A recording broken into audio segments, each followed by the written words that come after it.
तो दोस्तों आज हम इस वीडियो में बात करेंगे भारत के संविधान के कुछ सैलिएंट फीचर्स के बारे में। ऐसा क्या अलग है भारत के संविधान में, वो सब हम बातें देखेंगे। या फिर आप ये कह सकते हैं ये जो लेसन है ये पूरे संविधान का एक ओवरव्यू टाइप का है। ठीक है, तो चलिए वीडियो को स्टार्ट करते हैं। उससे पहले अगर दोस्तों आपने चैनल को सब्सक्राइब नहीं किया है तो ज़रूर चैनल को सब्सक्राइब कर लीजिए।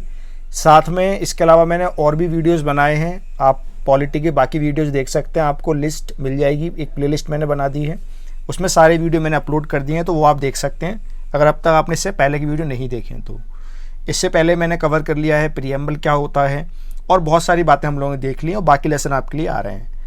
राइट, चलिए जानते हैं salient features of Indian constitution. Right, तो ये हैं कुछ सैलिएंट फीचर्स, इनको डिटेल में मैं आपको बताता हूँ। सबसे पहला, जो भारत का संविधान है वो एक लेंथीएस्ट कॉन्स्टिट्यूशन अडॉप्टेड है, यानी कि पूरी दुनिया में संविधान तो है और देशों के भी संविधान है, लेकिन भारत से ज़्यादा लेंदी, भारत से ज़्यादा बड़ा जितने आर्टिकल्स और जितने शेड्यूल्स हमारे संविधान में हैं इतने किसी भी संविधान में नहीं है दुनिया के। तो you can say this is the salient feature of our constitution. Our constitution is the lengthiest constitution of the world. Right, इसको 2 साल 11 महीने 18 दिन लगे थे, आपको पता होगा बनने के लिए, टाइम भी काफ़ी लगा था इसको बनाने में।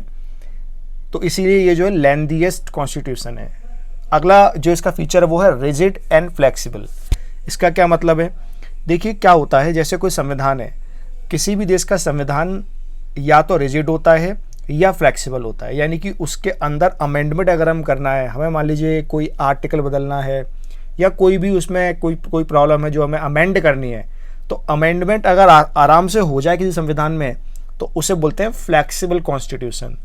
लेकिन अगर इसका जस्ट उल्टा हो, किसी संविधान में अमेंडमेंट करना मुश्किल हो, मुश्किल से अमेंडमेंट हो, भाई अल्टीमेटली अमेंडमेंट तो हो ही जाएगा ना, लेकिन अगर अमेंडमेंट मुश्किल से होता है तो उसे बोलते हैं रिजिड कॉन्स्टिट्यूशन। इसका बेस्ट एग्जाम्पल आप देखेंगे, जो यूएसए का कॉन्स्टिट्यूशन है वो एक रिजिड कॉन्स्टिट्यूशन है। ऑन द अदर हैंड जो ब्रिटेन का कॉन्स्टिट्यूशन है वो एक फ्लेक्सिबल कॉन्स्टिट्यूशन है। लेकिन दोस्तों एक सैलिएंट फीचर इसे क्यों कह रहे हैं हम लोग, क्योंकि भारत का जो संविधान है वो रिजिड प्लस फ्लेक्सिबल टाइप का है, यानी कि हमारे संविधान में कुछ चीज़ें तो बड़े आराम से अमेंड हो जाती हैं और कुछ चीज़ों के लिए हमें स्पेशल मेजॉरिटी की ज़रूरत पड़ती है।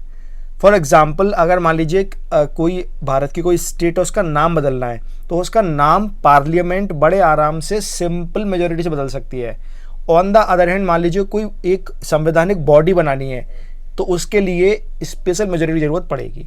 इसीलिए हमारा संविधान है वो मिक्सचर है दोनों का, रिजिड का और फ्लेक्सिबल का। हमारा संविधान कहीं कहीं पर रिजिड भी है और कहीं कहीं पर हमारा संविधान फ्लेक्सिबल भी है। इसके बाद अगला जो फीचर हमारे संविधान का वो है इंडिपेंडेंट बॉडीज। ये काफ़ी इंपॉर्टेंट फीचर है। हमारे संविधान के अंदर जो संविधान बनाने वाले थे उन्होंने ऑलरेडी कुछ इंडिपेंडेंट बॉडीज दी हुई है, जैसे कि election commission of India, CAG controller and auditor general of India, UPSC. ये जो संवैधानिक बॉडी हैं इनके पीछे एक आर्टिकल फिक्स है। ये इसलिए दी गई है क्योंकि ये जो है ये जो सरकार है, जो एग्जीक्यूटिव है, उन पर कंट्रोल करने के लिए प्रॉपर तरीके से फ्री एंड फेयर वे में इलेक्शन हो सके, उसके लिए इलेक्शन कमीशन ऑफ इंडिया बनाया है, चुनाव आयोग बनाया गया है, और जो सरकार खर्चा कर रही है उस पर नज़र रखी जाए इसके लिए बनाया गया है कैग। तो ये जो बॉडीज़ हैं, these are the special feature of our constitution. Apart from this another special feature is parliamentary form of government. This is very important, ये आपको समझना पड़ेगा। जो पार्लियामेंट्री फॉर्म ऑफ गवर्नमेंट है उसकी हम बात करें तो आप समझिए गवर्नमेंट कितने तरीके की होती है। जहाँ जहाँ पर डेमोक्रेसी होती है वो डेमोक्रेसी 2 तरह की होती है, या तो डेमोक्रेसी होती है डायरेक्ट या होती है इनडायरेक्ट। डायरेक्ट में क्या होता है, लोग डायरेक्टली रूल करते हैं। इनडायरेक्ट में क्या करते हैं, वो अपने रिप्रेजेंटेटिव भेजते हैं, वो हम पर रूल करते हैं। तो इंडिया में जो डेमोक्रेसी है वो इनडायरेक्ट डेमोक्रेसी है, क्योंकि हम लोग, लोकसभा का चुनाव होता है, लोकसभा में हम अपने एमपी चुनते हैं, उसके बाद वो मिलके पीएम चुनते हैं, आपको पता होगा ये। लेकिन इनडायरेक्ट डेमोक्रेसी के अंडर भी 2 तरह की डेमोक्रेसी होती है, एक होती है पार्लियामेंट्री डेमोक्रेसी और एक होती है प्रेसिडेंशियल डेमोक्रेसी। पार्लियामेंट्री वो होती है जिसमें पार्लियामेंट बेसिकली जो होती है उसके अंडर लोग जाके बैठते हैं and people though who are elected they are responsible to the legislature और द पार्लियामेंट। तो भारत की जो गवर्नमेंट है वो पार्लियामेंट्री फॉर्म की गवर्नमेंट है, यानी कि जिन लोगों को हम लोग चुन के भेज रहे हैं वो वहाँ पर पार्लियामेंट के जो लेजिस्लेचर है उसके लिए, जैसे कि जो लोकसभा के एमपी हैं वो लोकसभा के लिए रिस्पॉन्सिबल हैं, वहाँ पर उनकी एक्टिविटीज़ जो होती है उनके ऊपर उनसे क्वेश्चन पूछे जाते हैं। आपने लोकसभा की और राज्यसभा की हेयरिंग जरूर देखी होगी, मुझे उम्मीद है, राइट। तो ये होती है पार्लियामेंट्री फॉर्म ऑफ गवर्नमेंट। तो इंडिया में जो डेमोक्रेसी है उसके अंडर भी इनडायरेक्ट डेमोक्रेसी है, और इनडायरेक्ट डेमोक्रेसी के अंडर भी हमारी पार्लियामेंट्री फॉर्म ऑफ गवर्नमेंट है। ये जो हमने फीचर लिया है दोस्तों, ये लिया है हमने ब्रिटेन से। इसके अलावा जो अमेरिका में है वो है प्रेसिडेंशियल फॉर्म ऑफ गवर्नमेंट। वहाँ पर जो डेमोक्रेसी वो प्रेसिडेंट टाइप की है। स्पेशल फीचर प्रेसिडेंट टाइप का यही होता है कि इसमें जो एग्जीक्यूटिव होता है वो लेजिस्लेचर से अलग रहता है, यानी कि टोटली वहाँ पर वाटर टाइट सेपरेशन होता है। जो प्रेसिडेंट है वो लेजिस्लेचर में आके अपनी टांग नहीं अड़ा सकता है, ठीक है। इसके बाद दोस्तों आते हैं DPSPs, डायरेक्टिव प्रिंसिपल्स। जो डायरेक्टिव प्रिंसिपल्स होते हैं स्टेट्स के लिए, ये भी एक यूनिक फीचर है हमारे संविधान का। यूनिक मतलब कि हमारे संविधान में ये है।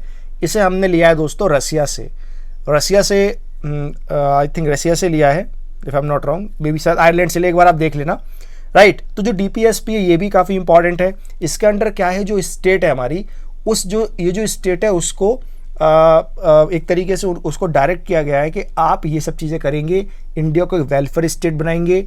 यानी कि एक तरीके से ये एक तरीके से जो सरकार है उनको लिखित में दिया गया है कि भाई ये चीज़ें आपको देश के लिए करनी है, देश के लोगों के लिए करनी है।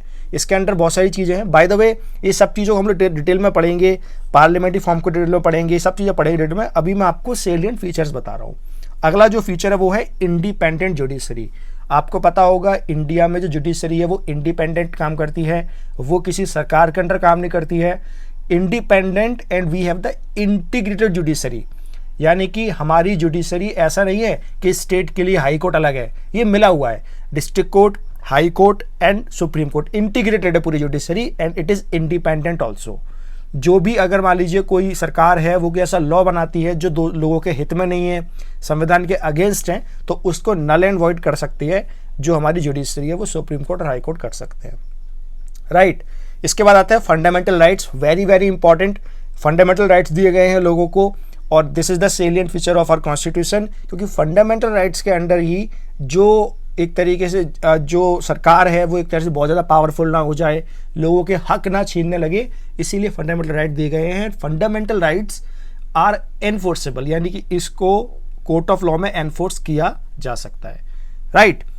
इसके अलावा कुछ और हमारे जो क्रिटिसिज्म है, ये तो बेसिकली मैंने आपको क्या बताया, फीचर्स। कुछ लोग क्रिटिसाइज भी करते हैं हमारे संविधान को कि भाई क्या क्या इसमें गलत चीज़ें थी, यानी कि आई मीन गलत तो नहीं, मतलब भाई क्रिटिसाइज तो हर चीज़ किया जाता है। पहला क्रिटिसिज्म ये है बोरोड कॉन्स्टिट्यूशन। ये कहते हैं कि जो हमारा संविधान है ये एक तरह बोरो किया गया है, जो गवर्नमेंट ऑफ इंडिया एक 1935 है वहाँ से पूरा संविधान बोरो किया गया है। This is the first criticism of the constitution. अगला है अनगांधीयन कॉन्स्टिट्यूशन। मैंने आपको बताया था जब हमारा संविधान बन रहा था तो जो कॉन्स्टिट्यूशन असेंबली थी उसमें गांधी जी नहीं थे, इसीलिए ये कहा गया है कि गांधी जो हमारे देश के मतलब हमारे देश के फादर हैं, उन्होंने क्या किया है, उनको ही आपने संविधान की सभा में नहीं रखा, तो ये एक अनगांधीयन कॉन्स्टिट्यूशन है। अगला है इतना बड़ा साइज का एलिफेंटा साइज कॉन्स्टिट्यूशन आपने बना दिया है, this is also the criticism. और अगला ये है कि पैराडाइज ऑफ लॉयर्स, यानी कि इसमें जो संविधान में जो भाषाएं लिखी हुई है ये बेसिकली कैसी है, ये लॉयर्स की भाषा है, आम आदमी को तो समझ में नहीं आएगा, राइट। और लॉयर्स ने ही मेनली ऐसा लगता है संविधान को बनाया है, और लगता नहीं है, ये सच है, लॉयर्स ने ही बनाया है, वैसी लैंग्वेज में यूज़ की गई है। तो दोस्तों ये थे salient features of the constitution, साथ में क्रिटिसिज्म ऑफ द कॉन्स्टिट्यूशन। सो ये था वीडियो, उम्मीद है आपको समझ में आया होगा। अब आने वाले वीडियो में हम लोग डिटेल में पढ़ेंगे सारी चीज़ें। आर्टिकल 1 से मैं स्टार्ट करूँगा। तो अगर आपको लेसन अच्छा लगा है दोस्तों तो वीडियो को शेयर करिए।